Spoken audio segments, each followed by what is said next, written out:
రుణం మాపి చేయ చాతగాని దేవుళ్ళందరి మీద ఒట్టేసి దేవుళ్ళనే మోసం చేసిన రైతుల ఆత్మహత్యలకు కారణమైన భూమికి జానెడు లేని జోకర్ గాడు ఆకాశమంతా ఎత్తున్న హరీష్ అన్న మీద రాజీనామా అది ఇది అని కారు కూతలు ఊస్తాడు. నీకు మెదడు మోకాళ్ళకి దిగింది. ఏం మాట్లాడుతున్నావో నీకే అర్థం కావట్లేదు. నీ మంత్రులే, నీ ఎమ్మెల్యేలే ఇంకా రైతులకు రుణం మాఫీ చేయలేదు, ఇంకా వాళ్ళ బ్యాంకులల్ల ఖాతాల డబ్బులు వెయ్యాలే అని మాట్లాడారు.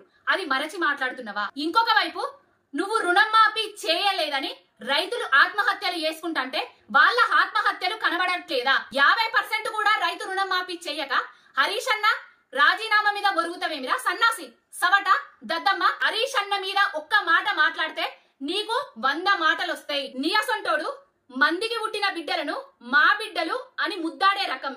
35,000 జాబులు మా గవర్నమెంట్ ఇచ్చింది, మా కేసీఆర్ గారు ఇచ్చిండ్రు, అవి కూడా నేనే ఇచ్చినా అని చెప్పుకుంటాను.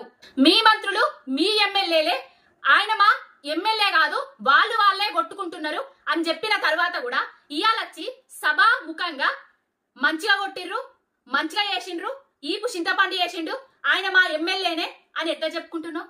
నరం లేని నాలుక ఏ విధంగా మాట్లాడుతుందో నిన్ను చూస్తేనే అర్థమైతది. ఊసర వెళ్లి రంగులు మార్చినట్టుగా నీ మాటలను కూడా మారుస్తాను గుంపు మేస్త్రి.